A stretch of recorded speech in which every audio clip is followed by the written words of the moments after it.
সকাল ৬টায় ঘুম থেকে উঠে সকালের সমস্ত বাসি কাজকর্ম সেরে স্নান করে নিয়েছি। আর স্নান করে আসতেই দেখো বৃষ্টি একদম শুরু হয়ে গেছে।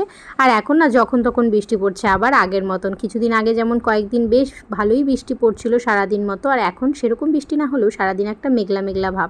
আর তারপর জামা কাপড়গুলো আর মেলা হলো না। আর তারপরে চলে এলাম ঘরে সিঁদুর পরতে। আর সবাইকে দেখি গলায় সিঁদুর পরে, আর সেই দেখে না আমারও খুব ভালো লাগে, তাই আমিও সিঁদুর পরি এখন গলাতে।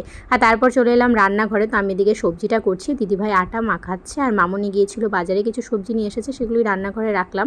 আর সবার প্রথমে বরমশাইকে খেতে দিলাম। আজকে রবিবার, বরমশাই বাড়িতেই আছে, তবে ও যাবে কালেকশানে, তাই ওর ভীষণ তাড়া ছিল, তাই ওকে খেতে দিয়ে দিলাম। আর তারপর সবাই খেয়ে এখন দুপুরে রান্নাটাও উনুনে বসিয়ে দিয়েছি, যদিও দিদিভাই রান্না করবে। আর তারপর বরমশাই দেখো কালেকশান থেকে চলে এসেছে, ওকে সাথে নিয়ে আসতে বলেছিলাম ছোলার ডাল আর চিনে বাদাম, আর সাথে কিন্তু ফলও নিয়ে এসেছে, কারণ কালকে তো সোমবার, আমি উপোস করব, তার জন্য কিছু ফল আনতে বলেছিলাম। আর দুপুরবেলা এখন রান্না করে নিলাম ছোলার ডাল, এটা আমিই খাবো।